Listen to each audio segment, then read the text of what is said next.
Greetings, listeners, and welcome to the Whip 12 podcast. My name is Khepri, and tonight we are here to talk about Kestrel Colonial Force, or Kestrel Force Colonial KFC, as I've heard it called.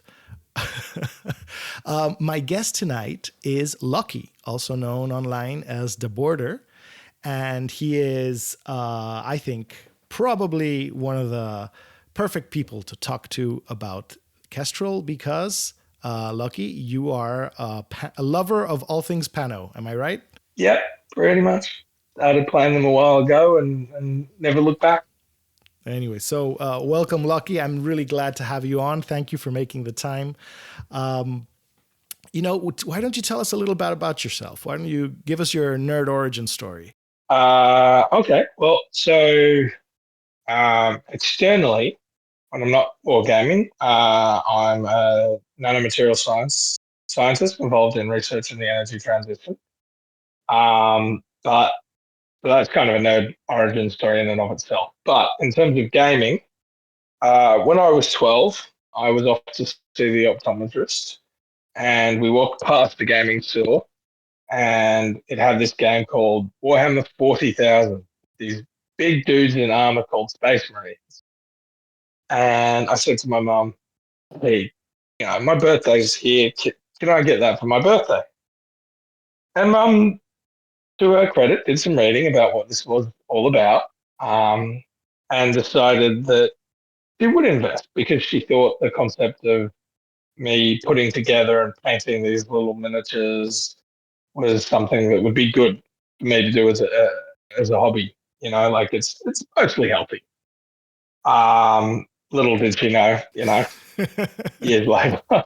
But so I started when I was 12. I collected for years. In Australia at that time, we didn't have many games workshop stores, so you used to have to go to either board game shops that would have maybe one Space Marine thing from 20 odd years ago in the stock, or whatnot. But then when I got to high school, Games Workshop stores became more prevalent. I started collecting more and playing more. And I played all the way through uni and my undergraduate. And I played during my master's. So that would have been fifth edition, sixth edition, and right up till seventh edition. I don't even know where we're at anymore. I put the game down writing my master's thesis. And at the end of that, which was a process of about 6 months, I was ready for a new war game. And I was talking to a mate of mine that I'd been playing Necromunda with. And he told me about this new sci-fi skirmish game that had just dropped called Infinity that had much better balanced rules. There were these metal miniatures designed with these digital designs that were really nice. And so we looked at the Ice Storm starter box, um, and he said he really wanted to play the Nomads because he liked the idea of these space pirate guys, and I like the guys in berets. They look pretty sweet and regular army to me. So I took the Ice Storm, the PanO side of Ice Storm, and haven't looked back since. And have been playing this game since the launch of N3. Yeah, and that's my hobby, Jenny. Um, I guess we could say in Infinity, I do remember going to like my first tournament in Infinity in like the second year of playing it, and I either came last or second last, and I went, "That is horrible. I don't like that." So putting a lot of effort from that point on into playing it as a competitive game. And I've had some pretty good success in that. I won DanCon in 2019, which at the time was one of the largest events that had ever been held, and I got the honor and the pleasure of going to Vigo and playing Interplanetario in Spain that year as well. And then I also got to play against Rob Cantrell in the top table of Novacore. So that year was my year. That was the highlight. Since then, I stopped playing a little bit in COVID. Um, I really wanted to find a fantasy war game, and I played a bit of A Song of Ice and Fire. I really like that game. It works really well on Tabletop Simulator, so it was great for during the COVID period. But after COVID finished, game design direction, community just wasn't going in a direction that I found engaging. And so I gravitated back to playing more Infinity. At that time, my wife and I had moved up to Brisbane, and yeah, we've been building up the scene in Brisbane with some mates and whatnot post COVID, and getting back on our feet. And now we get about 15 to 20 players to tournaments usually, so it's not bad. Yeah, that's a solid scene. So great job there, right? Yeah, we're So getting there. yeah, I mean I've seen I've seen your minis, right? Your cool green pano. You've got these shorts that you put up with the battle reports and stuff, and I think they're really cool. I'll post a link in the show notes for anybody who wants to take a look. But yeah, I mean, you seem to be a lover of all things PanO. Is that like a home faction for Australians, or is that like something that you particularly love? Uh, it's not really a home faction for Australians. There's a few blokes like Antipodi and Bolt, um, who he's very into the Australian hoorah thing. But mostly no, not too many Australians tend to pick it up because of the background of the faction. For me, I just like the guns. It had the big stompy robots and the guns, and that was it for me. Um, and then I went to the other extreme and played Caledonia for a bit, but we won't go in there. But yeah, no, it was. I like the more regular army sort of aspect to PanO. I like the high tech aspects, and I like the direct approach to the game that they have as a design. It's very much my jam. Yeah, that's really cool. So let's talk a bit about Kestrel, right? Because we talked a little bit before about like how PanO has been evolving as a faction, right? From N3 to N4 to N5, and I just feel like N5 just blew the doors off. You know what PanO can do as a faction and what you can expect to have in PanO, right? I mean, I don't know. It feels fantastic now. What are your thoughts? I think it's a good time to be a PanO player. I certainly think they're very powerful. I've never been unhappy to take PanO to an event. But I'm a bit more tempered in my approach to the additional tools that we've got. I was very much a proponent that in N4, the biggest advantage that PanO got was its access to unhackable, tough, and relatively cheap assault troops. Donor, Kai, Beast Hunters, Motorized Bounty Hunters. We got a lot of tools that we hadn't had for all of N3 to really press an attack where you couldn't just apply a tag. Um, Kestrel has access to all those tools, and I think it's very powerful because of it. But I don't think it's that novel or new that they've gotten access to them. The interesting thing is, we might as well touch on it now.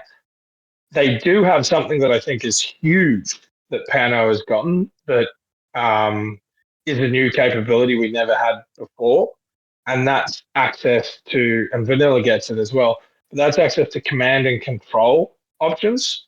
So the magistrate lieutenant with access to Strat 1 and combined with counterintelligence, and then the very easy access through to chain of command through either the magister or Emily means that you can do a lot with PanO that you never could before. So um, I do have some notes on this one. Bear with me. But what it means is you have one of the most powerful offensive forces in the game, right? PanO, tags, whatever, and they are effectively can be immune to order stripping. So typically, it used to be if PanO was going first, the most orders they might have in a pool was 8 or 9, right? Because you might have your tag, you get stripped of 2, and you get your tech aware order. Maybe you get your lieutenant order and you're back up to 10. With the combination of strategist and counter 11, you can be pushing 12 or 13 orders into your initial offensive tools. And that's incredibly powerful. Also, because it's combined with strategist one, I find that you have the ability to. So my general play with reserves is to drop something, regardless of if I'm going first or second, that will disrupt my opponent's play. So Liang Kai would be a good example. A Beast Hunter is another. A Peacemaker is a fantastic troop. You put it down in the midfield. It doesn't matter if I'm going reactive or active. This will cause somebody headaches at some point in the game. With PanO, you can do that, but you can also now drop an offensive tool. So, for example, I've been dropping my Red Eye a lot as my second reserve drop, and I get to put a blocker in place and then an offensive tool in place to maximize the effectiveness of both of them. And that is huge. Then, with the access of chain of command, if you're not confident that you can keep the magistrate lieutenant alive, it's very easy to get, like, it's almost incidental access to chain of command. Emily's a very good profile with the grenade launchers and the spec fire, BS-13 assault pistol specialist dogged.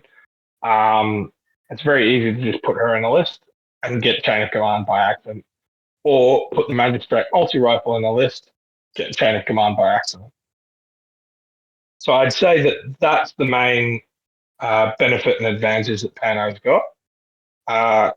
Kestrel has a nice combination of tools that PanO hasn't necessarily had before, and I am happy to talk about that more. But I don't think those tools themselves are all that new. Okay. Good. Sorry, bit of a rant. Good. I like that answer. So what do you think PanO's weaknesses are? Or let's talk about Kestrel, right? This is the Kestrel episode after all. So what do you think Kestrel's weaknesses are? So the big ones that I typically reach for is lack of a marker tag. Particularly with N4, I was very much in the camp that at least one of your lists, if possible, should have a marker tag. So either the cutter or the ulan. Kestrel doesn't have access to that. Max is pretty good at solving most of the reasons, however, that I would pick a marker tag. So they're not terrible at it, but they're not as good as they would be at it as if they had a cutter or an ulan. They also have some pretty relatively fragile troops in the 20 to mid 30 point range that are very good, but don't want to take a bad dice roll. So Blinks would be an example, Scarecrows would be another. Banshees, while I love to bits and can be sub 20 points, they are also relatively fragile shock assault troops compared to Liang Kai or China. So that's what I'd say some of their weaknesses is. And then I don't think they've necessarily got too many others. So I'd mostly just say those two, really. Let's talk a little bit about list building, right? When you're list building, I want to try to understand, like, how do you approach the game? Like, when you're building a list, like, what roles are you looking to fill? So when I'm building a list, take a turn. Well, let's take a tournament as an example. I typically build for the missions in the tournament. So I'll group them together to. I'll do a breakdown. Here's what you need for the mission. Here's what the objectives are. I historically have gone, what is the tool that I want if I don't win the lieutenant role? So, for example, we used to have in N3, late N3, there was a lot of missions with you needed a data tracker and they needed to survive. And typically they had to be in a zone or they had to be touching an objective at the end of the game. And so, but they couldn't be in a marker state. And so you might go, well, it doesn't matter who I pick. Or you can go, the toughest thing that I can pick if I lose the lieutenant role is a linked heavy infantry or a tag. And so that informs your decision. The reason that I build lists as if I was going to lose the lieutenant role is that for a lieutenant role, there are 4 outcomes. 3 outcomes? 3 outcomes. You win the role and you get to pick what you plan to take anyway. You tie the role and re-roll. You lose the role and you don't get to pick, and your opponent picked the option you wanted, or you lose the role, you don't get to pick, and your opponent picks the option that you didn't want, that you want. Like, so hold on, I botched that. But what I mean is, say you want to go, a mission promotes going first, so acquisition. If you build to, sorry, promotes going second. If you build acquisition, play going first, you'll have a much easier time, regardless of if you win the lieutenant role or not. Because if you lose the lieutenant role, your opponent makes you deploy first, you take the first turn, and you maximize your potential to win under the worst conditions that you can possibly have. Right? Whereas if you had banked on going second and you lose the lieutenant role and you're forced to play first, you're already at a disadvantage in playing on the back foot. So that's the first consideration I have when building lists and grouping the missions is what's first turn favored by the mission? Okay, pick something to handle those objectives that's doing the opposite of that. So as if I was playing against the favoritism of the mission. Then I typically just, pick what tools I think cover the bases the best. And sometimes you have to compromise a lot more than you might be willing to cover multiple bases. So particularly in 5-game tournaments, you've only got 2 lists. Oftentimes there'll be a game mode that's causing you problems. And so you have to take suboptimal picks because they also need to do another mission. PanO, I always say have a big gun. Have a resurrectionist for that big gun, so a machinist or a doctor. Take the biggest ARO you are willing to invest in. So it could be as little as a linked line trooper with a missile launcher. That's still totally effective to eat a couple of borders. It could be that you decide you're going to go primo and you're going to invest in a Knight of Justice missile launcher and 2 crosshairs, put 80 odd points on the table and say, I dare you to fight me. So I think they're quite powerful. Then have a swing gun. So a gun that can be either active or reactive. A linked HRL would be a good example of that. A TR HMG is another good example. And then build your additional capabilities that you need for the mission set from there. The only real considerations I make for list design outside of a mission set is for 2 list archetypes that I would argue that PanO in general is weaker to. The first is projected hacking networks. So someone that can throw pictures into your DZ and start hacking your primary guns. The other one would be critical infrastructure destruction list. So something like Shazvac, it can drop a speculo on you and you had a Yodam, but that's really cute and it's taken a mono hit and it's off the board now. For those 2 archetypes, I always make sure that one of my lists has choices in it that will mitigate those threats. So, for example, we had a tournament in Brisbane last week, and it contained countermeasures and mind wipe. But also, I want one of my lists to be resilient to assassination of plays and hacking. And so I wrote one of my lists with Max instead of a Tikbalan or instead of a Squallow Mark II, because he's possession immune, he's armor immune, he's good in close combat. He can still be isolated, but that's like he's pretty good, and you can always repair him. So guided missile launchers aren't going to hurt him. Impersonators aren't going to hurt him. Things like Shinobu aren't going to scare him too much. And so he's a pick you can make that both plays into the mission, but also questions you from those 2 archetypes. You'll have to stop me because otherwise I will just keep talking. No, no. I this is fascinating, and I'm really enjoying it. So I didn't want to stop you at all. That I really like the way you think. I really like the way you break down like the different stresses that a tournament pushes on the list, you know, depending on their mission selection. I like the idea of having like the tools, like choosing the right tools for you know going second when you want to go first, going first for when you want to go second, having something survivable against you know those strikes. Maximus, yeah, Maximus is an interesting profile there. So, what were you going to say? Sorry. Well, I was going to say another stressor that you have to take into consideration is what order the lineup is. So, for example, you might have a mission. Supplies is a good example. I like going second in supplies, and I like taking AD because if you're going second, you can hold a box, they get a box, and then there's either a neutral box or you pick it up late game. You drop an AD troop on them, and it's so often almost a guaranteed win when you're going second. Um, if supplies is early in the tournament lineup, then I might go, well, I need something like a midfield skirmisher instead because supremacy is at the end of the lineup. That's going to be a tougher game if I'm doing well and I'm in contention to win.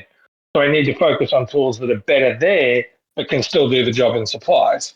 Whereas if it's the other way around, then I go, well, I need the AD because supplies is the fifth mission, not the first. That's another stressor where, depending on where in the lineup the mission is, depends on how much you emphasize it's whether or not a tool is best for it or a compromise for it. Okay. Yeah, I can see that. I have to admit I'd never actually considered that, right? Like if you're going on to the final missions, you might want to tech your lists more for them because you're going to be up against stiffer competition. That makes a ton of sense. That does make a ton of sense.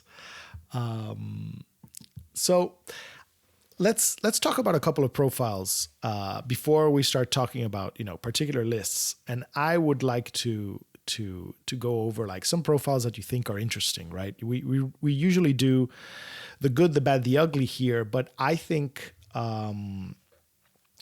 we can start talking about I think we can focus on like what profiles do you reach for, right? What profiles in Kestrel do you think are like particularly interesting for the way you play, for like the tools that you generally use to fill these things in your mission?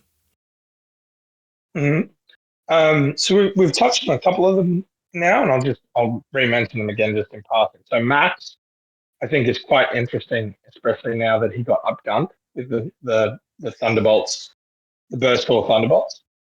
He can play that fire support role that is capable of going second, and I find that interesting. He has been really tough in the games that I've played with him. Not quite as tough as a Yodam, but he feels like a light tag equivalent of a Yodam, and I really like that. So I am very pleasantly surprised by him this edition, and I will be using him a lot more because of it. The other one is the Magistrate Lieutenant. Um, it's amazing. I am really trying not to snap pick at every test ball list I make, but it's really difficult because I think it adds so much capabilities to the list, and I am not that scared of it getting killed, especially because it can link with Jackals. And then you've got access to chain of command. I like Emily. Um, I've been running Specfire since my second tournament, where I took a Knight of Pentesta when they used to be forward deployment LGL platform. So Specfire has been a tactic close to my heart for most of the time I've been playing Infinity. And Emily is a really good platform for just throwing dice at somebody from across the table and laughing. Um, the profiles that I like that I think are we you and I have talked about that I think are probably underrated but are really really just brutally good are the Banshees. And drop troops in general this edition with what CB's done, giving most of them access to super jump, meaning that there's a couple of things that does for them. The first is that you may as well keep them off the table so that they're safe, and then throw them into the thick of it where you need it. And if you make the roll, great. You saved an order or two. But if you lost the roll, it's not the end of the world. They are so fast now with the jump, the way the jump mechanics work, that you maybe lose an order or two. So I think it's a good balance between gaining some efficiency from the drop if you succeed, but not costing too much in terms of opportunity cost because they're off the table, especially because they're kept alive while they're off the table. And not too much opportunity cost if they fail the roll and have to lug from the DZ, right? Like, okay, it cost me an extra order, not the end of the world. I also like it because I'm a big fan of vertical mobility tools and the way they make your list terrain agnostic. So often, particularly in big tournaments, terrain is incredibly variable. It is a very personal thing because often we bring in our people bring in our own tables to tournaments. So everybody's opinion on what's an appropriate table can change from player to player. And we can't agree on anything. So why would we agree on tables? Having vertical mobility means that it doesn't matter what the table setup is. You can respond to the mission, you can respond to your opponent regardless of where they are. So I think that's very powerful as well. And I think they've got they're non-hackable and they're quite fast and they've got some really nice tools that I automatically reach for when I want something to go out hunting skirmishes. And in PanO, I find that's a critical job. I've been using 2 Banshees in the list for half a dozen plus games now. Usually the K8D and the light shotgun, and I am really, really enjoying the combination.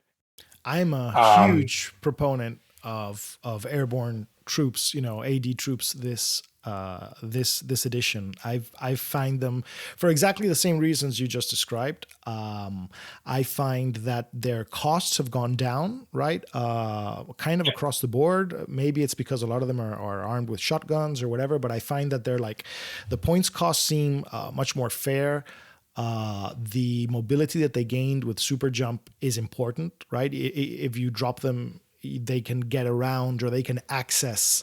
I find that they can access hidden troops, right? Troops that are prone on rooftops. They can they're better at the job of assassinating what you want to assassinate. And then the extra mobility granted by super jump means that indeed, if you fail the roll, then they can still get into the battle and meaningfully contribute. And I think like Banshees are just really good.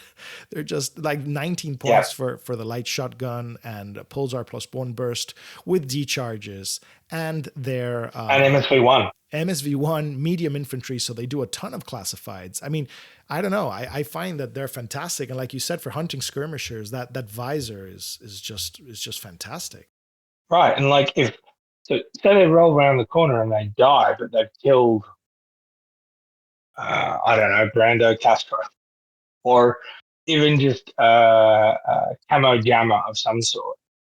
If that's the thing that I wasn't sure if it was a hacker, I wasn't sure if it was a cheater, whatever, I don't care if that cost me 19 points in the troop if it means next turn my red eye or my squallow is rolling up that flank and destroying everything. I think another thing, just to touch on their mobility, you mentioned their capacity to attack specific targets for assassination plays is huge. And I agree. The flip side of that is also their capacity to ignore AROs. They're so fast and they're so vertically mobile that they often don't have to fight what they don't want to fight, and they will just happily jump around the table. The KHDs especially, the impersonator Banshee, just when you throw speedball in there is to either give them switch on to go hacking hunting or fighter packs to just be like a pseudo 2 wound super jumping impersonator. It's just huge. So I'm quite excited about that. I find also really interesting, just to mention one last thing that I think benefits these troops is that, they're armed with short range weaponry, right? The Banshees have got light shotguns or submachine guns. Mm-hmm. And the relative lack of templates in N5, right? Now that the shotguns no longer Yeah. have templates, really means that you can make pretty good use of these troops, right? Well, where before they would just trade and die, right? Now I'm finding that they have lots of more places where they can actually get in and do damage. Mm-hmm. Mm-hmm. And they can also run some more risk. So because they've got a template weapon, and as you said, a lot of defensive pieces have lost. Um, it won't happen too much, but every so often it will happen in a game where you drop two pulsars on someone, you kill them, they throw their shotgun round back and they miss, or you make your armor save. And you're laughing and you're running on where you wouldn't necessarily have if you were taking a light flamethrower hit or a shotgun hit or a linked shotgun hit um, in N3 and N4. And so that's pretty big. Yeah. So changing to AD, I'm a big fan. Um, and also the vehicles.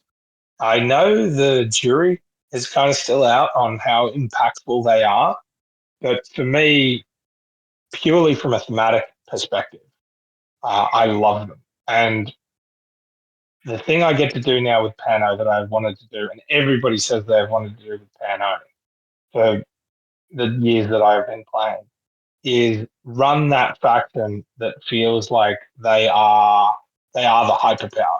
They have so much off-table support available to them that they can be throwing, unmanned aerial drones for fire support. They've got combat troops that just drop from space when they need them on call. You throw in speedball, and suddenly it's like getting rods from God or something is the term. Orbital supply drops. It feels very sci-fi, very like we own the space above the planet and we'll put what we want, where we want, when we want. You can just deal with it, and I like that. So I'm very excited about that. So tell me a bit more then about the red eye, right?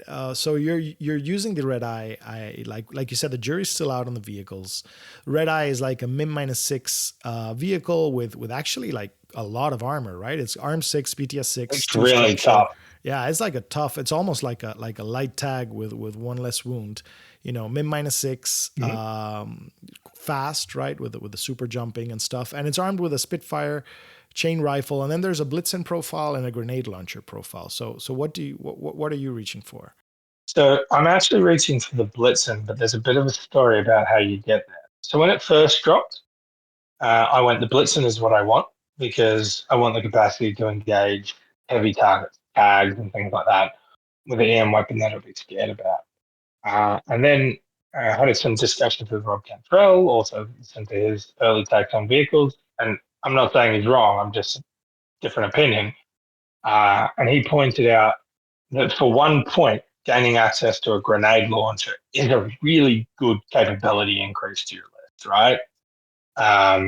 Usually a grenade launcher is 3 or 4 points, one to half an SWC, very limited in who can get access to it. They're like a Squallow has to give up its multi on its HMG to get its grenade launcher. But the red eye can just go, I paid a point, I don't pay any more SWC, and I've got a grenade launcher that I can get into place. So I tried that for a bit, both before N5 dropped and early N5, but I kept finding that I was just never spec firing. I was never in a position where I wanted to spend the orders on the spec fire where I could just spend them on the red eye. And if I didn't want to spend them on the red eye, I wanted to spend them on something else anyway, doing a mission or hunting down a scare mission. So I went back to the Blitzen. I also wrote a couple of lists that needed 1 point, and it was an easy one to drop.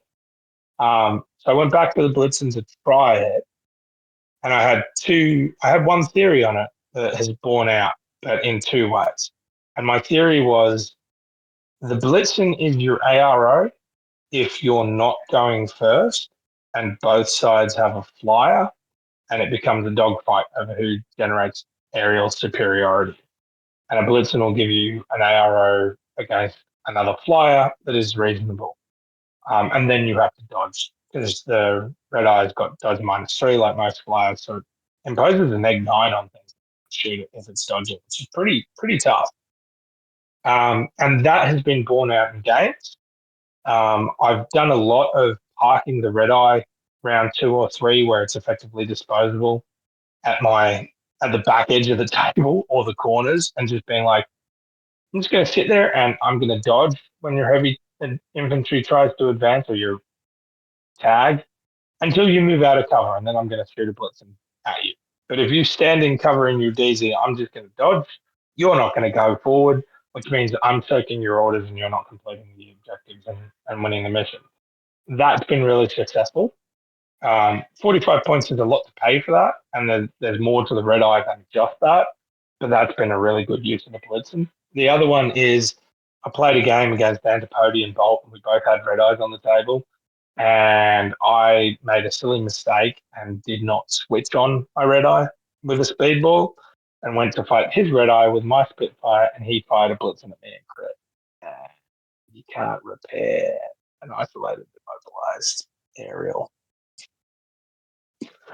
So I got to demonstrate from the wrong end my concept of using the Blitzen as an anti-aerial ARO, because that will not happen often, but it will happen often enough that if you're in a tournament setting and somebody has a Blitzen aerial, you're not necessarily going to be wanting to send your own aerial after it without investing in a switch on. And that's a lot of resources to put into aerial dominance. You better hope you're making a return on that. The other thing about the red eye is it is by far the toughest aerial. It's 2 wounds, it's Rempres. You can speedball or switch. You can speedball it, so it can be +1 wound or it can be ISO immobilized, immune for 1 order. It's got that MIM 6, it's arm 6 and BTS 6. I think I might be forgetting off the top of my head. It is miles tougher than the other aerials. And it's got good weaponry. A BS-13 Spitfire is a good gun platform, especially with its vertical mobility. If it gets an opportunity, it will close out a game round 1 because it murders someone's lieutenant, it murders their hacker, it killed their one piece that was a threat to you. GG, game over. What I have found is to get the most out of it, I've had to change my list construction.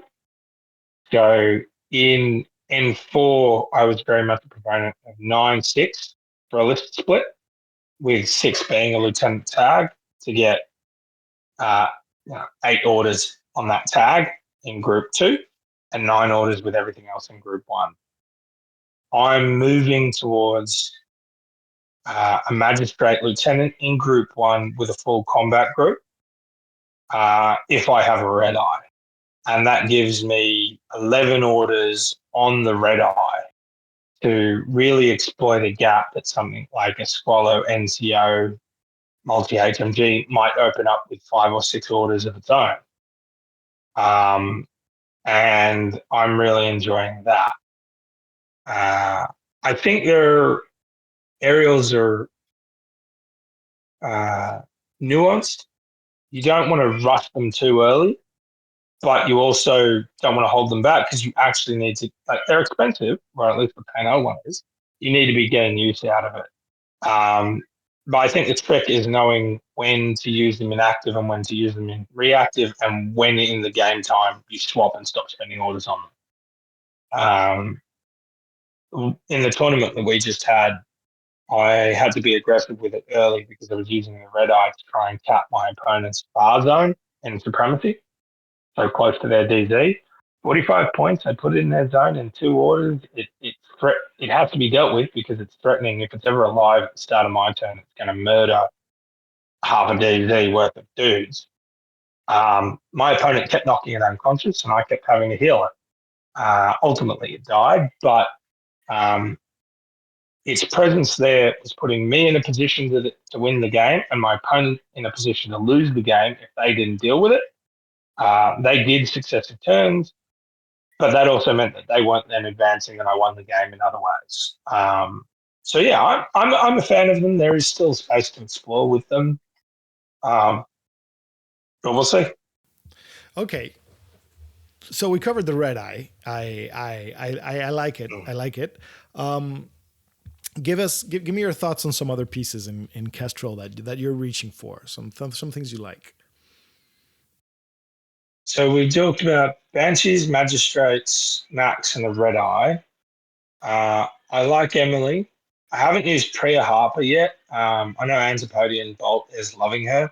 For me, she is in a complicated position. She's quite expensive. She has some really interesting weaponry. She needs to be in a link to like a level 2 link to maximize her capabilities. And I haven't had a reason to run her in a level 2 link yet, really. I also sort of like a class of them, but they're sort of the mid 20 point characters I'm a big fan of. So it's Priya and Emily. I like them as a concept. And then there's Bipandra and Quinn.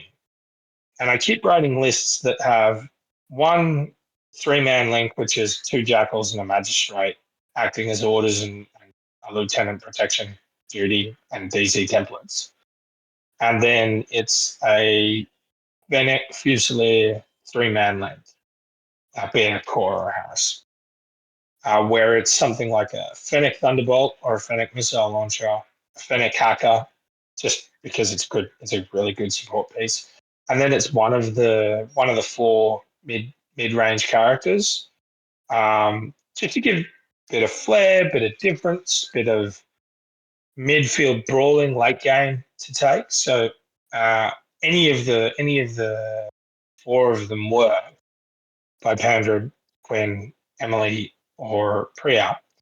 Um, just depends on what you want to do with them. I haven't run the Hectari yet, and I haven't run Griffin, so I don't have too much to say about them. I like the Blink. I really, really like the HRL Blink. It reminds me of the Hexa from NCA, and it's everything I liked about the Hexa in NCA with the advantage if I can drop a continuous damage template on people. And I even got to live the dream. He's Oh, very you cheap go? too, right? I mean, 28 points for a min -6 unit like that with camouflage, Yeah, shade deployment, blah blah blah blah. I mean, he's very very well costed.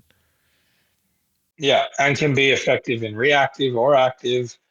HRL are very good total reaction bot killers because so one of the advantages of total reaction bot is the 2 unconscious levels. If it takes a hit, odds are it's getting back up next round. Continuous damage without cover absolutely wrecks them. And if they take a hit, they're actually at better odds that they're just straight dead and they're alive. And so that's major as well. And the fact that he can neg 12 them because he's got the X visor, it's a really good platform for killing them. And we're seeing a lot more of them with the Thunderbolts. Um, the other thing I really like about him is the Wild Parrot, because what it gives you is a real panic button. If somebody's hitting your DZ with something like Norkius or Dukash or any of the really big DZ striking scary pieces, and you are in that I need to stop this and I need to stop this now mode, you can place deployable as an ARO and put a wild parrot down. And yeah, you might lose your blink doing it, but you've possibly just stopped what could be a game ending push just there. It actually came up on the weekend where I got to do it. First opportunity that I had to do it, it worked. Dukash, my one of my Shazvasti opponents, dropped Dukash on me. He killed one of my jackals. He went to fight the second one. I dropped a boarding pistol template on him, and the wild parrot from the blink. Now the blink died, and then the jackal died, and Dukash didn't get isolated and immobilized, but getting himself out of that situation took so many orders that's all he did. He sat in his DZ, sat in my DZ, ran out of orders trying to get out of that situation. And I went and killed him with Max in 2 orders or something like that, and scored Predator. The Cash took 1 point. I scored Predator off putting him unconscious and then killing him outright, and that put me a long way to winning the game. So I'm a big fan of the blank. I love that. I love all those extra tech uses out of the blink. I hadn't considered using the wild parrot, defensively, and I hadn't considered the angle of using the blink against the TR bot and how effective the HRL is against them. You're absolutely right. I'm seeing a lot more TR bots, particularly the Thunderbolt TR bots, because being able to pay like 18 points and 0 SWC, right? It's not eating into your offensive capabilities for a defensive piece just feels very good, right? Particularly when you can pick them up, and that's you I think you hit the nail on the head. That's the big value proposition of the TR bot, right? They're going to knock him down in 1 or 2 orders in the first round, but then you're going to pick him up, and he's going to be a much bigger pain in the ass in turns 2 and 3, and just taking him off the board is just very important, right? That's really cool. I like that a lot. Yeah, it's nice. It's a really nice counter attack to them. Yeah, uh, big fan of the blank. The Scarecrow. The Scarecrow's interesting. It's kind of a bog standard Mim Neg 6 HD infiltrator, but it's got that silenced pistol, and I know statistically they're meant to be terrible.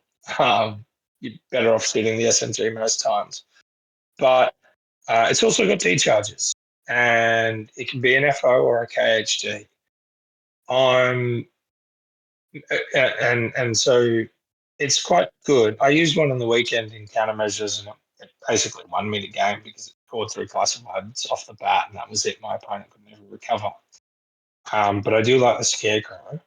I guess the other thing from that I'd say, something that I'm reaching for in PanO that I never really did before is KHDs.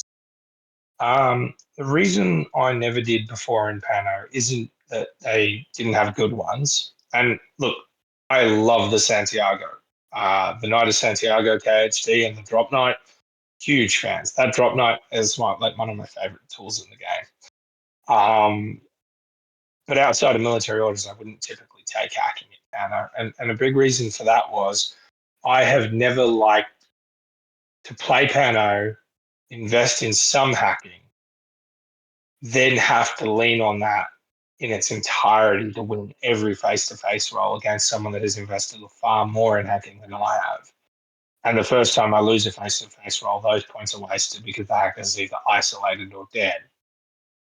What I like about the KHGs in PanO now is access to speedball.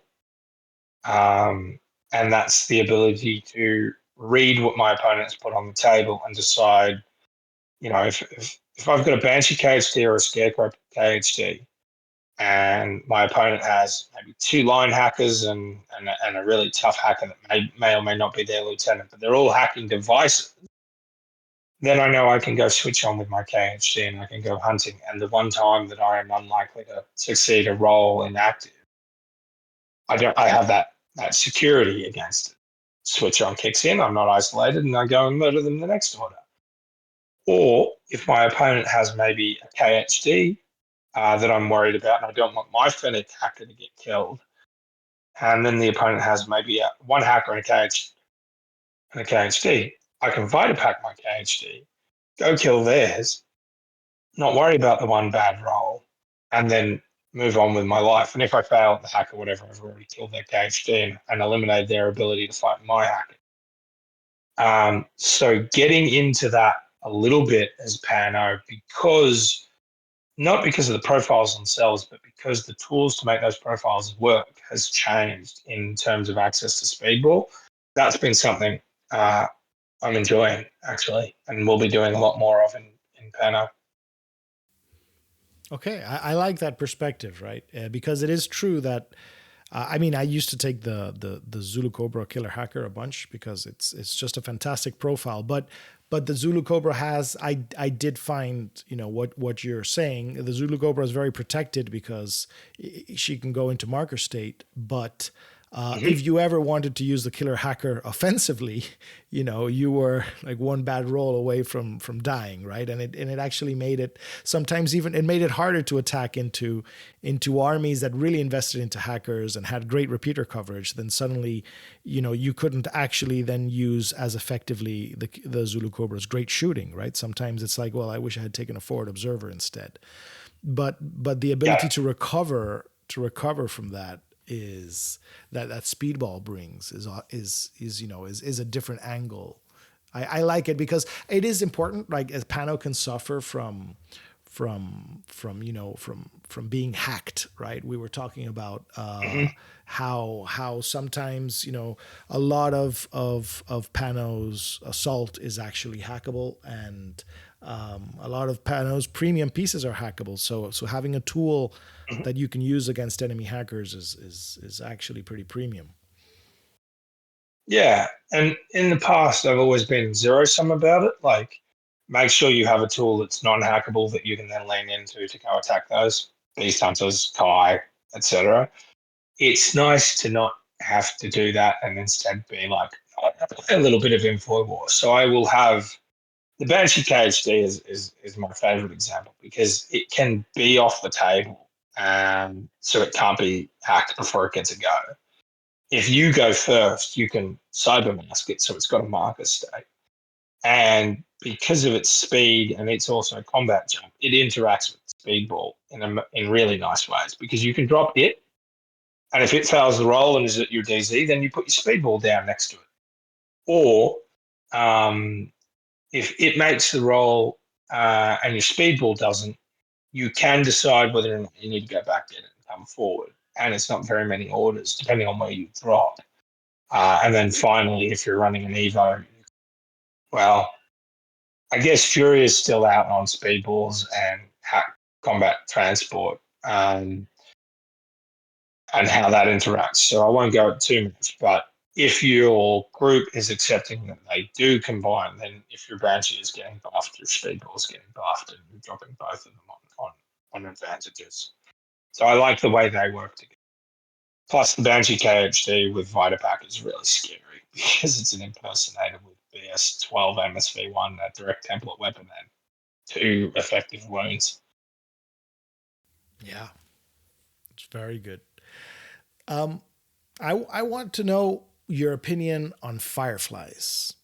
You know, Oh, I like them. yeah, fireflies are medium infantry, right? They've got albedo, and they've got NCO stealth and BS attack +1. What used to be BS attack +1 damage, right? Say BS attack saving roll -1, and a whole suite Oh, such a of mouthful. yeah, a whole suite of cool abilities and equipment and weaponry. So what are your thoughts on these fireflies? Yeah, I really like them. I was almost going to run them this tournament. I didn't because I wanted to run Banshees. um, but there are 3 profiles that I really like with them. HRL because with albedo I want a gun and I want to leverage that albedo if I can. And the other fireflies are a little lacking in firepower, so I think it's the HRL and then they're all SMGs. Um, and okay, that's the new design of the game. But I look there and I'm like, I really would like a marksman rifle or even just a combi rifle, and I'd be much happier. Spitfire, but they don't have it, so it's the HRL. If you want them to leverage a gun, and I think you do. The hacker because their BTS is it 6 or 3? It's quite BTS good. 6, yeah, very good. Yeah, right. So it's BTS 6, so it's an upgrade from a Fennec hacker, for not very expensive, points wise.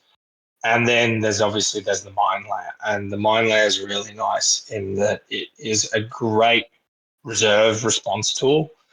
If you're going second and you put that down as your reserve, you can choose when you deploy it whether or not you want to put the mine down or the marksman turret down, a lot of the time you'll choose the marksman turret. But if you're concerned about an opponent's camo markers making a push on your DZ, then that mine, being able to put that down is way more valuable to you because it can respond, like it will trigger to camo markers where a turret won't. Um, so you don't have to choose until you've got as much information as you can. I find it sometimes hard to fit them all in the way that I want to. Um, and I start wanting to run, because they also have duo as well. And so then you start going, do I want to run two on a solo? I don't love the mine layer turret on its own unless it's giving me another bonus. So, for example, if it's buffing the HRL, great. But then the question is the hacker then sitting out on his own? Is that a good investment? What's the best combination? Um, so I think what I'd say with Fireflies is they're very good. I'm very excited to use them. They remind me a little bit of Kamau in that they're high BTS. They've got some to hit modifiers. They're relatively squishy, and they've got specialized weaponry. I haven't used them much yet beyond the mine layer turret, um, but there's a lot of different ways that you can flex them to do what you want in a list. Yeah, they're also they link very easily, right? They're the base Mm-hmm. of the Kestrel fire team, so you can add them in Yeah, there. You can add them into the armored fire teams, which means they can tag along. They can tag along with a tag, right? I don't know. so that It's fast. yeah. They seem pretty useful, pretty useful. Good medium infantry, right? It's not. I really Yeah, enjoy how PanO one of PanO's things, right? Because Yujing is like the heavy infantry faction, but then PanO being the high tech faction gets used to get maybe now would be more accurate. Like so many different really cool high tech like medium infantry choices, right? With the Karhu and the bolts and the Kamau and like all of these would be like loaded to the gills with equipment and skills and stuff. And I just think it's like very thematic. I think that's very Infinity, right? You get other war games with the heavy armored, powered armored guys, but these like more lightly armored, like super high tech troops is always seemed to me like the heart of Infinity. It's a shame they were pretty bad during N4. I think that during N5 I'm seeing them a lot more though. I think they play very well in PanO as well if you're leaning into things like the tags, because oftentimes if you invest in a tag, you can't necessarily invest in multiple heavy infantry for your other offensive pieces.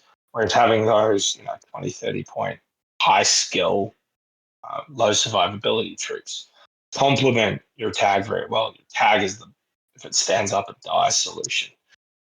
Whereas they then become okay, I need something more technical. I need to be a little bit more careful in how I play this solution to your whatever your problem is. It is interesting to hear you say, oh, they've got all this amazing tech and stuff. And you're right. But it does still put me in mind of back in N3 when we used to we'd have arguments about bolts. Bolts were terrible and every PanO unit was mimetism 3 or 6, BS13 and maybe MSV, and you had the NIST, the Kamau, the Bolt, the Kahu, and how many of them do we need? But CB's done a very, very good job of diversifying them. And when you throw in things like Vargar and Fireflies, there's a really nice range there for them. Yeah, big fan. What else would you like to highlight about Kestrel? What other tools are you reaching for or using? So those are the ones that I've been reaching for myself. They're the tools that I like. I guess the other ones that I haven't explored much, but will, and a couple of people that I do talk to about the lists and designs regularly are interested in the Yamabushi, the Beast Hunters. I like Beast Hunters. I'm not sure that they're needed in the way that I build Kestrel lists. So a lot of red eye. If I've got a red eye, I feel like I need a beast, especially if I've also got jackals. Sort of the same with the Yamabushi. The Hectari are just amazing, right? Like beyond the pale in terms of destructive capability and raw stats. And I do really, really want to run a Hectari missile launcher in a link and stand it up and say, I'm not going to spend any orders, but I'm going to murder half your army. Particularly if you do the cute thing and put it with two Firefly mine layers or one Firefly hacker and one Firefly mine. That's a nice little 3-man range. Expensive, but nice. I guess maybe the other thing that I'd say is I think CB has solved the Peacemaker problem really well. So in N4, early N4, Peacemaker was 20 points. And it was really common to see two of them on the table because they're quite good at 20 points for what they give. And so they got a points increase to 23. Suddenly, they were just a little bit too expensive to run two of them. And there were arguments about whether or not they were too expensive to run one of them. You can now get for half an SWC, and I think it's 23 or 24 points, the Mine Layer Orc spot. And Peacemaker's got a bit of a glow up with getting direct template weapons to mitigate their shotgun minimization or capability loss. They got mimetism, so that's quite nice. The Orc spot got mimetism as well, but the Orc spot got a Mine Layer option. And I find it very difficult not to put in a Peacemaker, an Orc spot, and a Mine Layer immediately as my midfield into a list because it's doing one troop choice is doing everything I want in a midfield, which is some defense that I don't have to worry about. Projecting, it's projecting a mine defense, it's projecting a direct template defense that's not camo marker, and it's projecting a repeater network. And it's providing the opportunity of offense if I need to with the heavy shotgun pulsar. I wouldn't run two of them because they're a bit expensive. So they're not necessarily spammable like they were when they were 20 points. But they are very good for what they do at their price point now. And they make a great reserve when you put three things down and your opponent goes, that's one troop. And you're like, yes, that's one troop. Especially if you have a magistrate and you put something else down with your other reserve slot as well. So Peacemakers, I think, get a shout out. Definitely. I want to ask, like, is there anything you found just doesn't fit the way you play? Like, are there any like profiles in Kestrel that you tried out and were like, I'm not too convinced about this? Yeah, I need to go back and look at it. I don't like to look at things and go, this didn't work. So as we touched on, my background, I'm a scientist. So I will say, when I build a list, I'll say, this is how I think it's going to work. And then if it does, great. If it doesn't, I don't often go, it didn't work because it's bad. I tend to prefer to go, it didn't work because I didn't think it would work the way I thought it was going to work wasn't how it does work. So I need to adjust my thinking. An example of a troop that I probably had to do that on a little bit is drummers. Drummers are really good. I put together a lot of lists very early that were using two of the FO drummers at 21 points with the marksman rifles and the mimetism and the BS-13, and they're amazing with the 360 visors. They're everything I want in a unit. But I did just keep finding that there were a lot of points that I would rather put into something else. And I kept taking them out of my list to upgrade other capabilities. So I'll get back to them, and I'll get back to the SWC variants as well at some point. But they were not a disappointment, but something where I thought I'd be really into them, and then they weren't quite as into them as I thought I would be. The Red Eye was a counterexample of that. Initially, I'm really into the concept. It did not perform how I wanted it to originally. and I kept having to adjust how I was using it until I found out how I like to use it and how I think it's effective. And now I'm happy running it. But that would be an example of the longer process. Okay, so a lot of people are raving about the Crux Father Knight, right? It is Mm-hmm. it it is like the big knight giving to PanO this N5, right? It's got also an albedo knight, but he's like super well equipped, right? Particularly I think his most standout thing is that he gets the +1 special dice to Yeah, his BS attack, which yeah, he can that's really use, good. right, both in the active and in the reactive, right? That's different from a regular +1 burst. So and you've got the Yeah, version with a multi-marksman rifle with which hits yeah, with extra PS, so it hits about as hard as an HMG. So it on the face of it, and it he seems gets like, he gets the he gets the +1 dice for suppression fire as well, oh, so he can that's throw right. out burst for suppression fire. Yeah, he's brutal good. I haven't got to use him yet. Interesting. Was that I going to be love. your question? Yeah. I was gonna ask how you're finding him, but it's interesting that there's so much to dig into with Kestrel that even with all the games, you haven't actually fielded him. No, I've been working on the red eye. Um, uh, he's probably the next thing I try. Will be I like the HD forward deployment ones. They are usually like they're SMGs, but Mm-hmm. popping up a knight in the midfield and just being like, here's a turret or here's a crazy koala. Have fun. Also, I'm going to go murder a bunch of stuff. Oh boy, That's a really. I was hadn't close to taking him this tournament. hadn't even realized that there's a version that gets an armed turret. That's that I find that Yeah, hilarious. Wow. Okay, so he pops up with an AP submachine gun, an armed turret, and good CC stats to do a number yeah, on your opponent. I like that. yeah. No, they're really nice. No, they're definitely on my list. I will try them. I will probably pair them with the Swallow Mark II.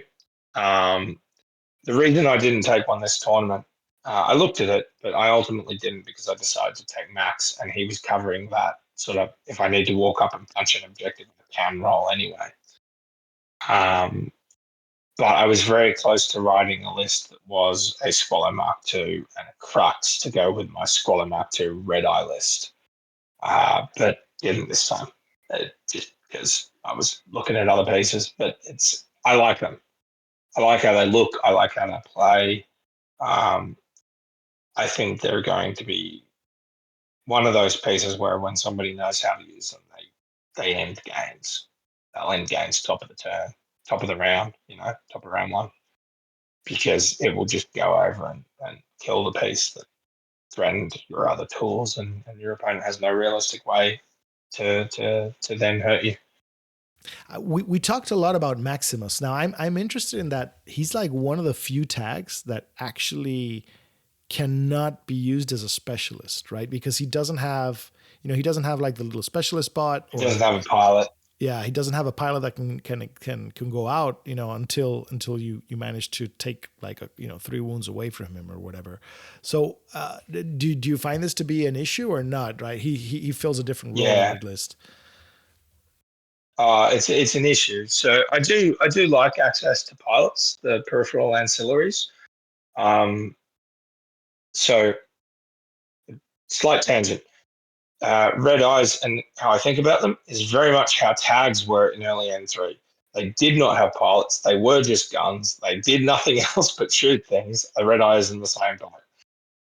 Tags getting pilots was huge because suddenly they could do missions. Ancillary is just another version of that. That's fine. It's all workable. Max doesn't have a pilot, and that is a limitation in list building. You do have to write a list with him in it and consider, hey, I don't have a pocket emergency specialist, like if I need it. So I should account for that elsewhere in the list, make sure I've got more than enough people to push buttons. Uh, his advantages, however, are that he can score classifieds, and he is a veteran. Um, I think he does almost half the classified deck because he's a veteran. and he's good in CC, so he can do Predator and all that.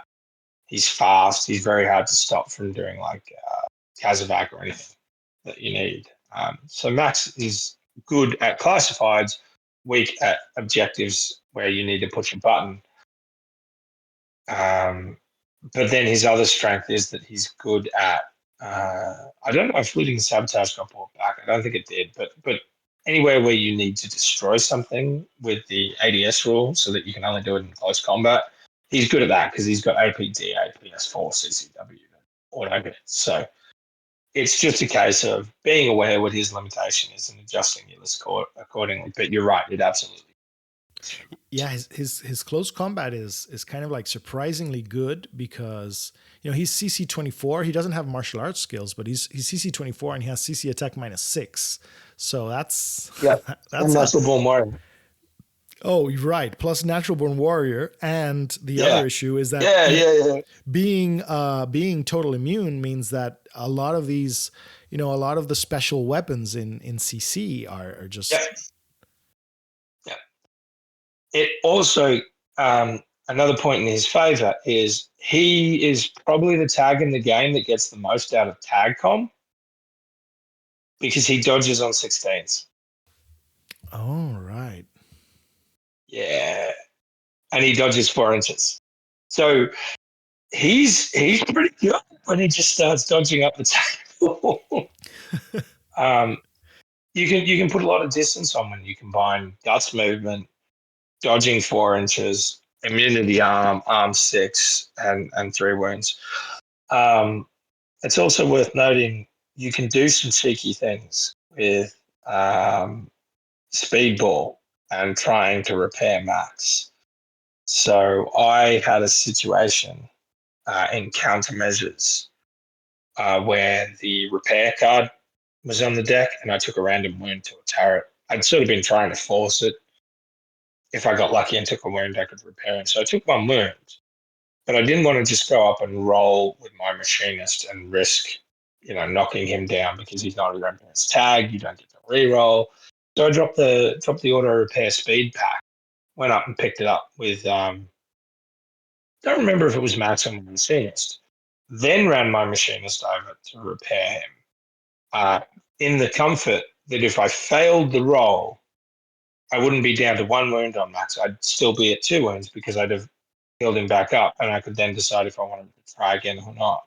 So basically, Speedball let me take that chance with no net loss. I'd passed the roll, so I didn't have to worry about it, and I had Max running around with auto repair the rest of the game. But it's something to keep in mind with him. The other thing to keep in mind is that he's a very good target for coordinated gizmo kit volleys. Because when you've got a tech B, which gives him tag com, and I don't know why you wouldn't, he dodges on the 16, but he gizmo kits on the 14, which is higher than your whip. And if you coordinate with a machinist and a tech B to gizmo kit Max, you roll 2 dice, and if any of them pass, you're up. So you basically get whip 14 re-roll to repair it. It's a lot of investment in interacting and overlapping capabilities. But one of the things I like about Infinity and the way I approach the game is to maximize those overlapping interactions to get the most out of things, because then your opponent doesn't know where to start unpicking them. Like if they kill the tech B, okay, I lose the gizmo kit, I lose 3 dodge on Max, but I've still got Max. If they kill the machinist, I've still got the tech B and I've still got Max, If they kill Max, it's probably not going well, but that's not easy to do. He's a tough one. Yeah. I mean, immunity arm on a tag with, is kind of wild. It does make him extremely survivable, right? Yeah, it's to the point where I actually almost prefer to switch on him and just push him through people's defensive networks, because what are they going to do? Do 1 wound? Yeah, that it really does circumvent like a lot of your defenses. And how are you finding, like, the whole, because he technically has 4 wounds, right? If he loses Yeah. his 3 wounds, you get the operator, which has exactly the same guns and is still immune and stuff. Are you finding that the operator gets used, or regularly if they killed like the first 3 wounds out of max, they're gonna also kill the operator? So it's only come up in one game. I've only lost him in one game. Um, eh, eh, It's like most operators. If you lose him in their turn, he's probably, well, he's Eclipse. So I think maybe that's the advantage there. If you lose him in their turn, Eclipse goes down and you can't lose the rest of max. But he's only a 1-wound medium infantry. He's got the Thunderbolt. He's still got his CC capabilities. So he's not useless, but it's not the same piece that I had and would want, which is basically HMG welding. Yeah. Um, if you lose him on your turn, then I think you're almost worse off because you've probably engaged in a fight where you wanted a tag and now you don't have a tag, and also there's a clip smoke down, so you're probably now stuck fighting out of cover. Um, in the game where I lost him, I'd already blown up the server in Mindwipe that had the rogue AI, so I'd already won the game. So I just dropped him in suppression fire and just sort of left it at that. My opponent sort of conceded afterwards, like, all right, well, I can't do anything. I'm out of anti-material. But it would have mattered.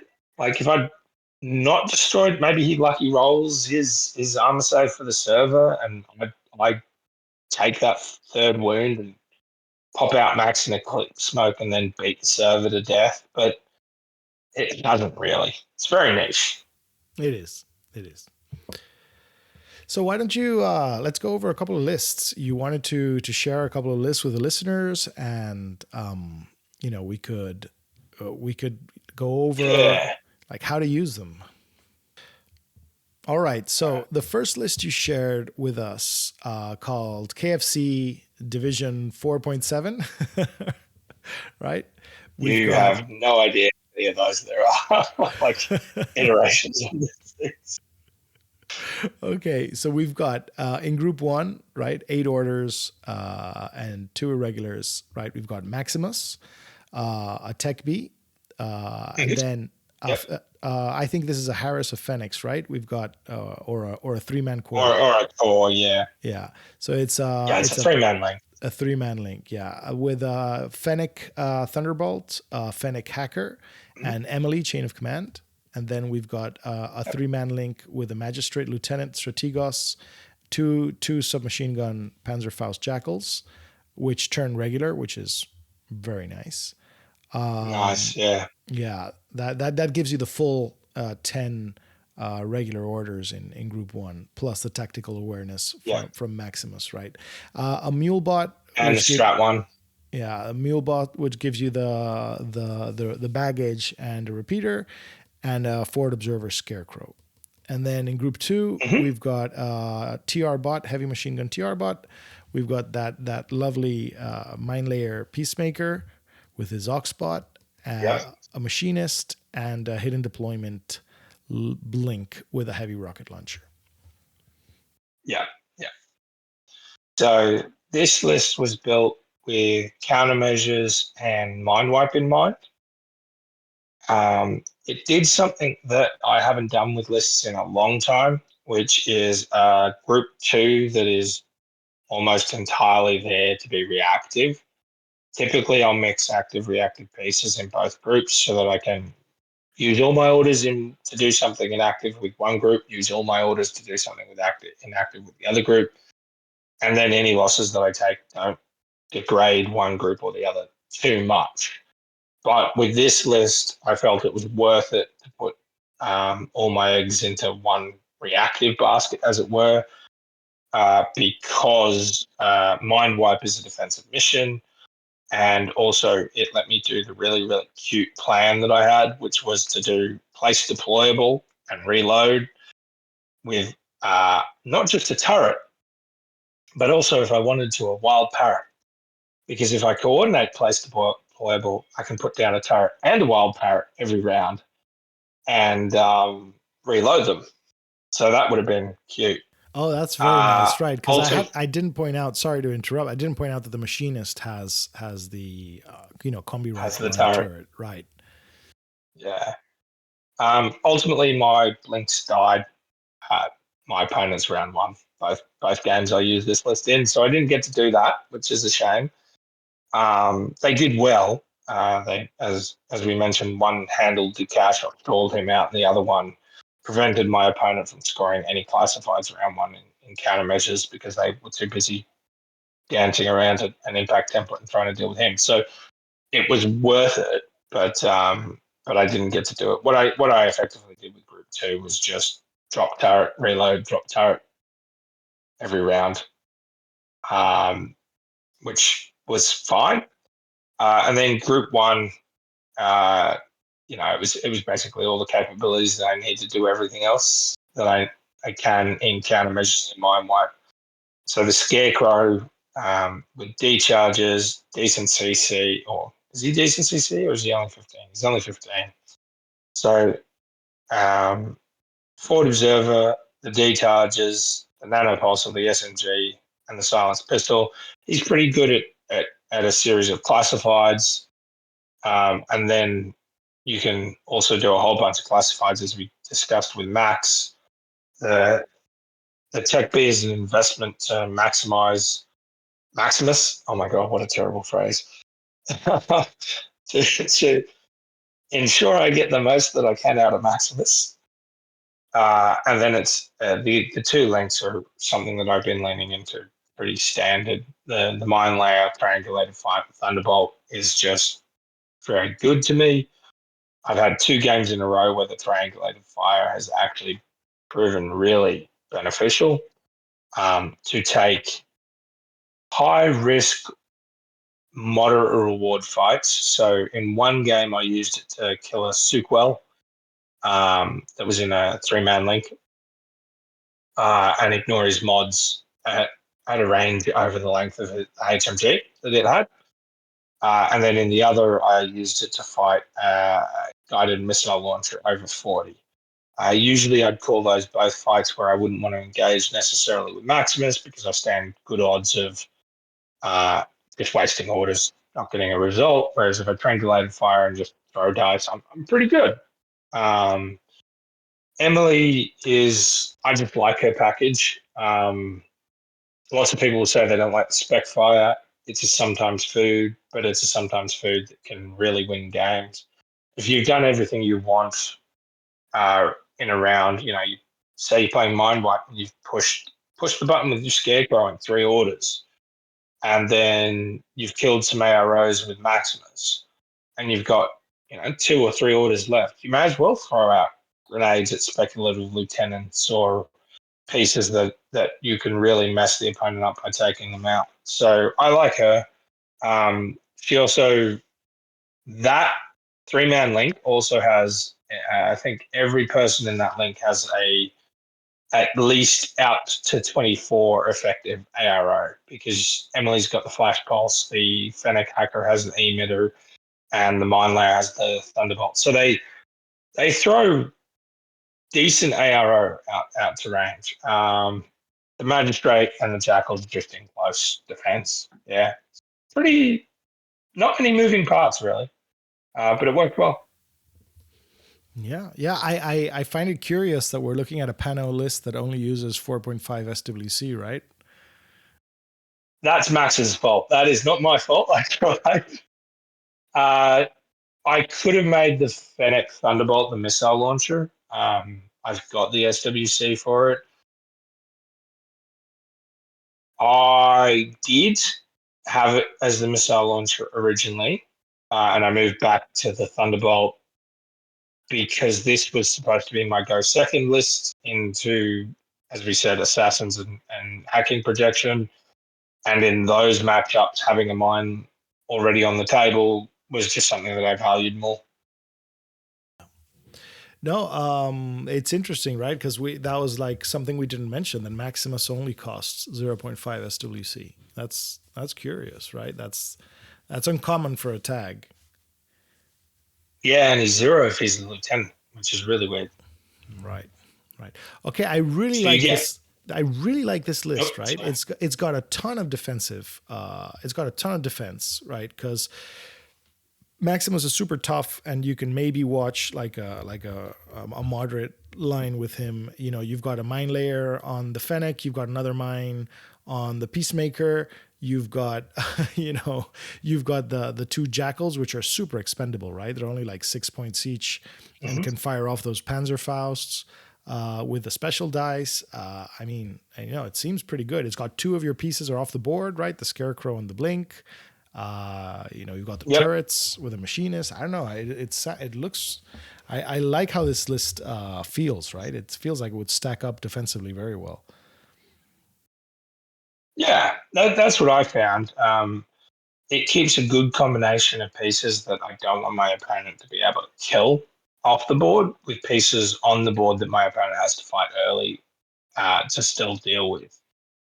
So, for example, the Sierra and the Blink work together really well in that regard. The Sierra just stands up and fights the world. And if it dies, oh well, it dies. If it gets knocked down, it gets back up again. Because Chumbawamba is a great song. Sorry, Australian joke. But you also, like, say your opponent has something that does take out the Sierra HMG order one, minimal investment. All right, well, that sucks. That's how the game goes sometimes.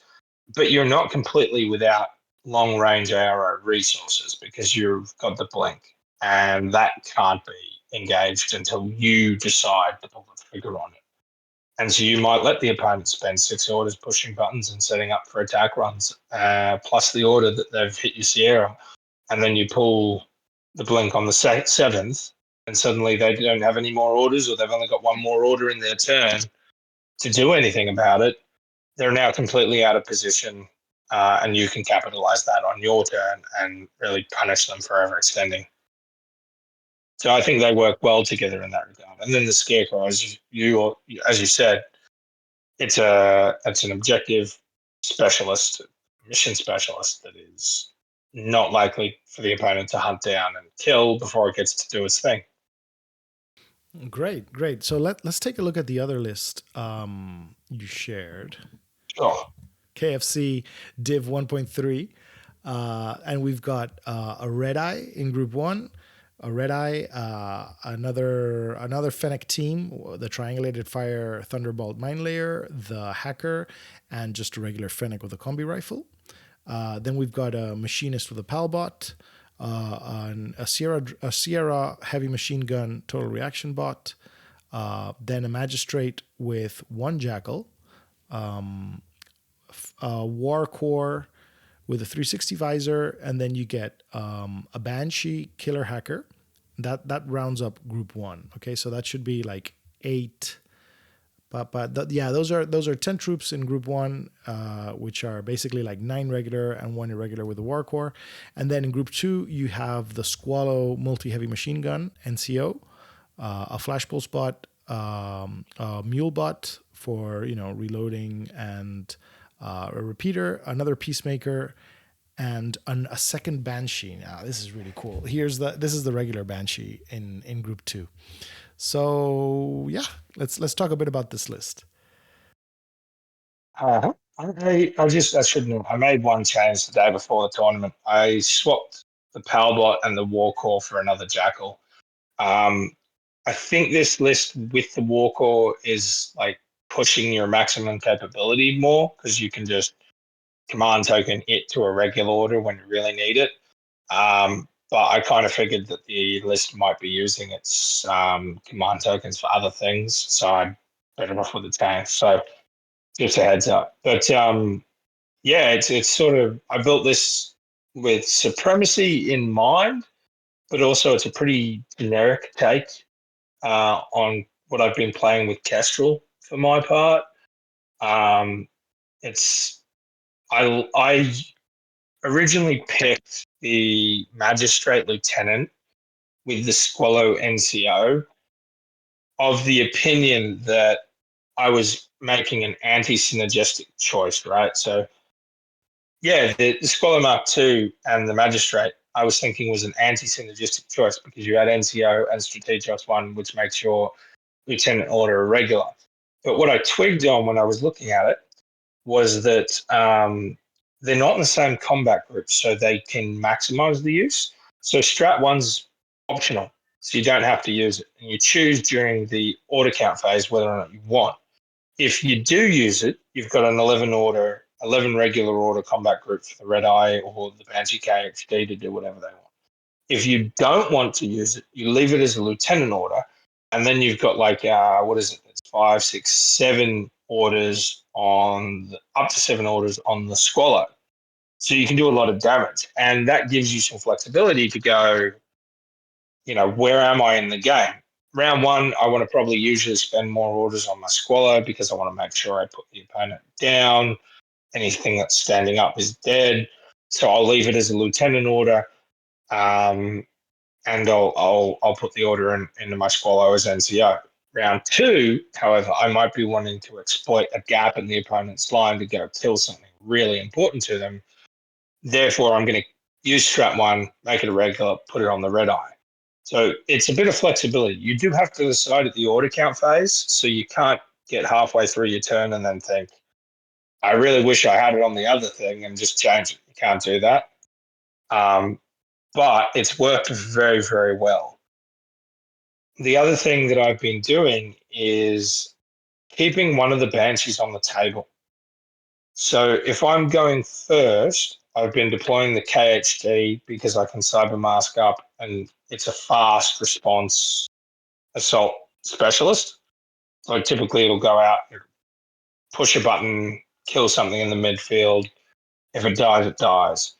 If I'm going second, I've been keeping it off the table because I can't cyber mask it before the opponent's hackers get a go at it, and putting the light shotgun Banshee on the table to be just another template that's relatively disposable that I can put in the way of something that is important like the Red Eye or the Squallow, and throw something at something that's trying to kill them.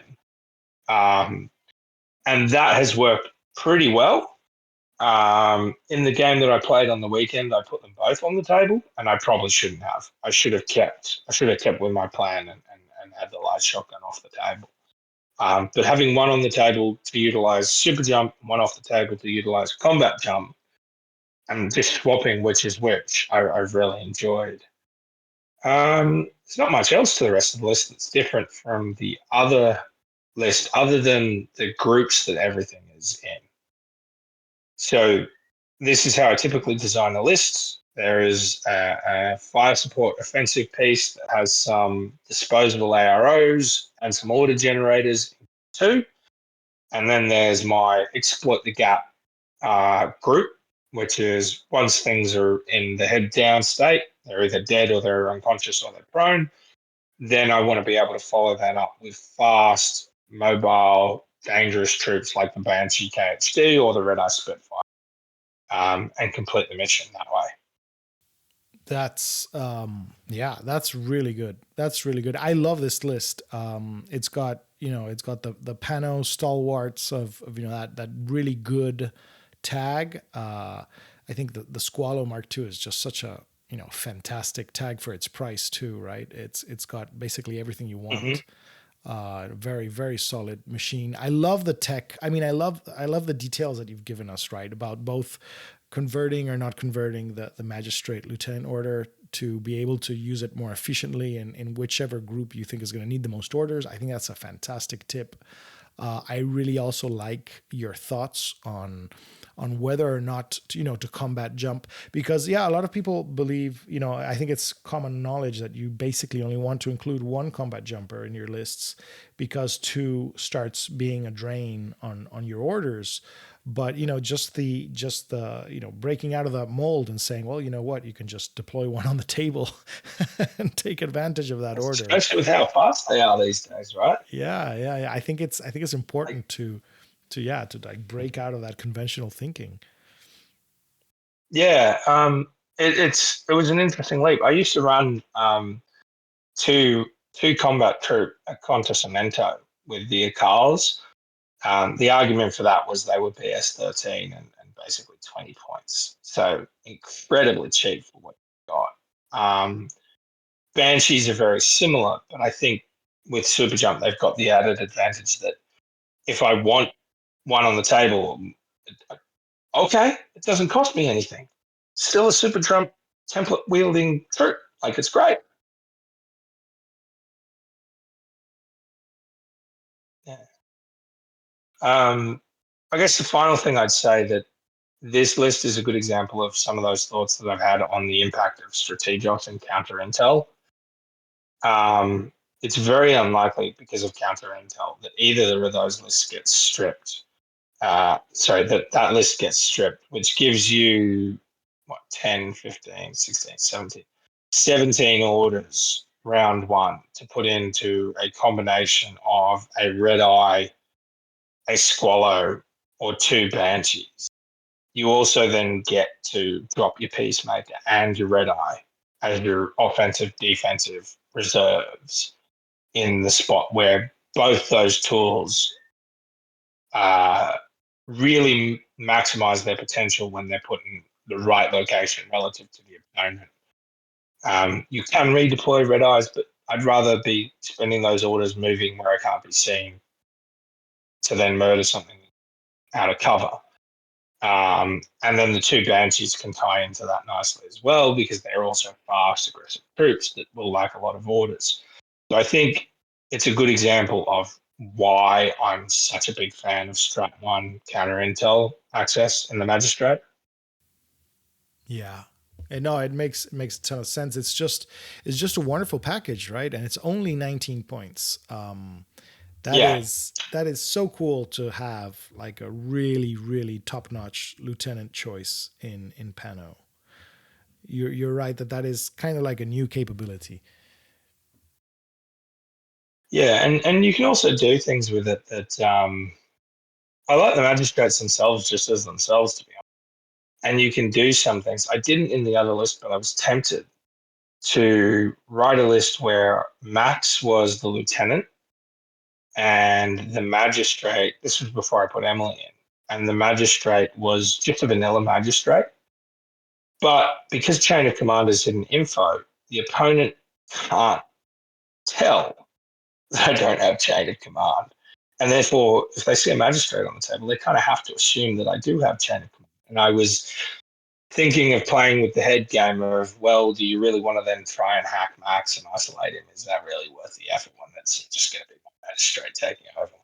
I ultimately decided not to do it, but at some point I'll go back to that sort of thinking because it saves you a little bit of points and it can a lot of the time the benefit of chain of command is just in disincentivizing the opponent from trying to kill your lieutenant rather than actually becoming the lieutenant if they do. So you don't really need it. You just need the impression that I like I like the way you think. That is true. It is a 4 point difference, right? The non chain of command yeah, model it can is be yeah. it's expensive, but it's not it's expensive enough that it'll get you an upgrade or two that might be really powerful somewhere else. But it's not so expensive that your opponent goes, chain of command model, 4 points, but it's like a walk-off. Yeah, no, it can be you can't count 4 points, I think, right? At the table and you look at your opponent's list, you're counting things roughly. So like I think Right. anything like under 10 points are just gonna, it's just invisible. Very, very cool. Very Yeah. cool. Lucky, it's been very fun having you on. And is there anything you'd like to say? Any shout outs? Uh, not too much. Oh no! If I start doing shout outs, I'll be here all night. I won't do that to us. I will. I will do shout outs to. We had a couple of the Brisbane boys go down to CanCon, and they did quite well. Leviathan, Matty K, and Jimmer, all in the top 20. I think think Leviathan and Maddie were both in the top 10, or Leviathan got knocked down just out of the top 10 in like one of the final tables. You know, that situation where you might go to like the top one or two tables, but you lose and you end up bottom of the pack. So the boys did really well. And I think it's worth giving them a shout out for that. All right. Sounds good. Well, like I said before, it's been a huge pleasure having you on. Thank you so much for, working around our very separate time zones. No, it worked to make great. this happen. It worked awesome. Yeah. Little guy went to bed, and I just had to put him to bed the last couple of nights so that, because it's my turn. So anyway, we swapped. No, thanks for having me. It was a real pleasure. Love to talk to you anytime. Yeah, Do another hour so if we had it. But we'll definitely keep in touch. Okay, everyone, this has been Whip 12, and we are signing out. Bye-bye.